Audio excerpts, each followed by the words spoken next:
Hey everyone, this is Sam and welcome to my Monster Hunter Rise player build tutorials.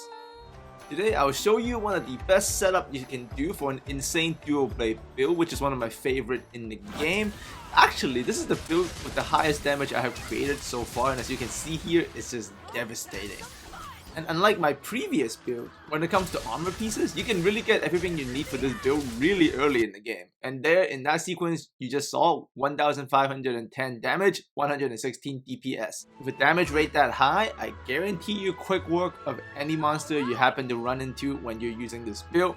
And one of the best things, actually the best thing about this build is that it has extremely easy combos and it has very user-friendly reads.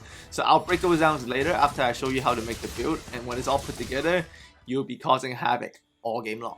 So if you would actually like to see more build tutorials from me, you can click on the card above or the link in the description below for my playlist on every build video I have made for Monster Hunter Rise. Also, if you would like to go on hunts together, you can add my friend code right there for the Switch, and make sure to subscribe for more MHR content weekly. So in regards to your weapon for this build, you're going to follow the Sinnoh Grey Tree for the dual blades, and here for this video I used the rarity level 6 blade, but you can actually use lower rarity levels, those are fine too. And for the skills, jewels, and armor, I'm going to break down the skills first and which ones are the key ones. So attack boost for this build will be able to get to level 4, so that's when you get the percentage buff, that's good.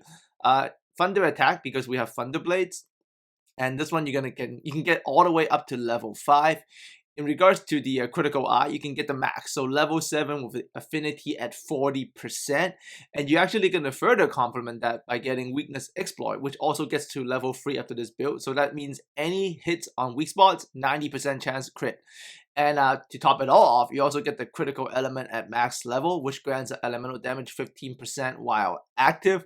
So this is deadly. Now for the armor pieces, these are the exact ones, and also the jewel slots it comes with. You're going to get 2 level 2 slots and 4 level 1 slots.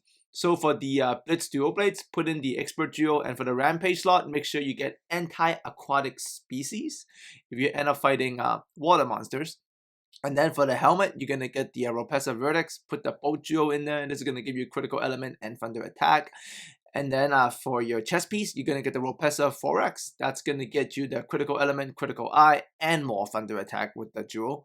And then you're going to get the Lamgobi, the braces. That one's going to give you critical eye and also level 2 attack and also 1 thunder attack.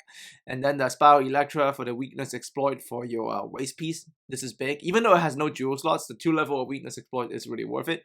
And then for your greaves, you're going to get the Ignite. That's going to give you the 2 attack boost, 2 critical eye, and you're going to add in a bolt jewel.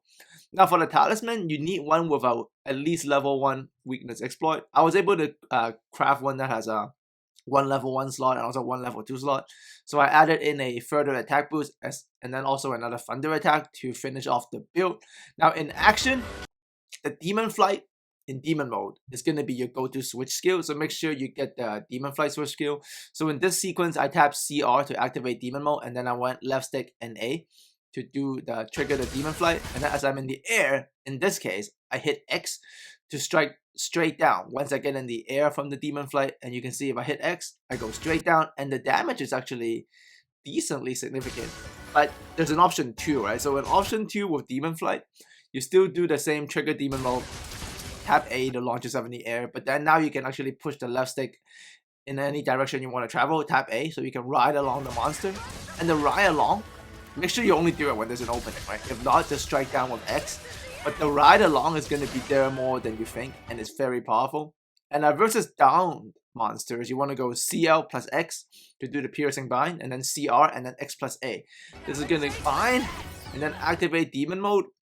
And then once you're in demon mode, you're actually going to do the demon blade dance with the X and A, which puts you in an animation that you can't cancel out of.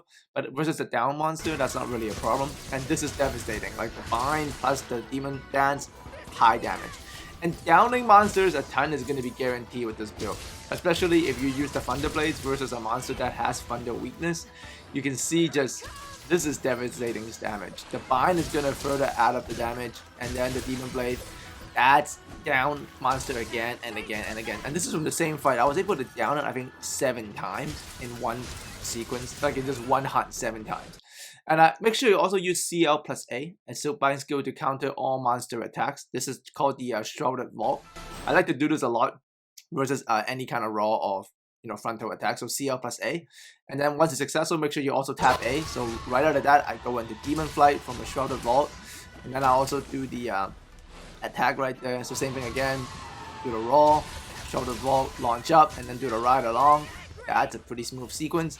So when you put it all together, it looks just like this. Obviously, the longer the monster, the better it is for Demon Flight. And in this instance, I was also able to complement the Thunder attack with the anti-aquatic species Rampage skill, which is perfect for this monster, right, for the Mizumi. So you can also switch elements, right? Like if you want to fight someone of a different element, you can also switch to an Ice Dual Blades, but you can keep the same build because all of the maximum elemental attack you're getting is from your dual slots, right? And there's always 5 level 1 slots coming with this build, so you can always just add in the duels you see fit and max out any element you want, really. But obviously in this instance it's the Thunder element with the anti-aquatic species, and you can see I'm just going to work on this.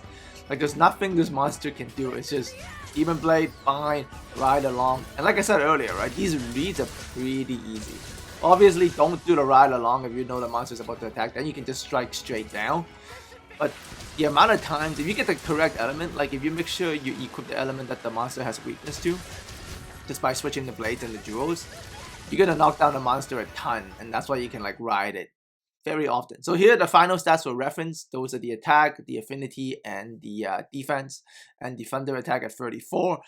These are the switch skills I use, so Demon Flight, Furrow Demon Mode, and Piercing Bind. Piercing Bind and Demon Flight are kind of essential, but Furrow Demon Mode or Demon Mode, that's really up to you. And these are the final skills, so everything works out for it. This is an all-out offensive build, right? There's no defensive skills here, but it's gonna make short work of any monster. And in regards to the armor and the materials that are required, you can see them here. And like I said, for the armor pieces, all of these you can get pretty early in the game. Like by rank 6, you will have everything.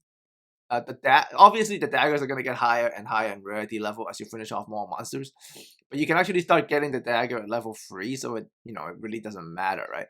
All of the key armor pieces can be built pretty early, and even with the 2.0 update that came out recently, I haven't been able to build a better dual blades build yet because everything works so well with this build. Actually, it becomes even better if you use a ice attack element for this build.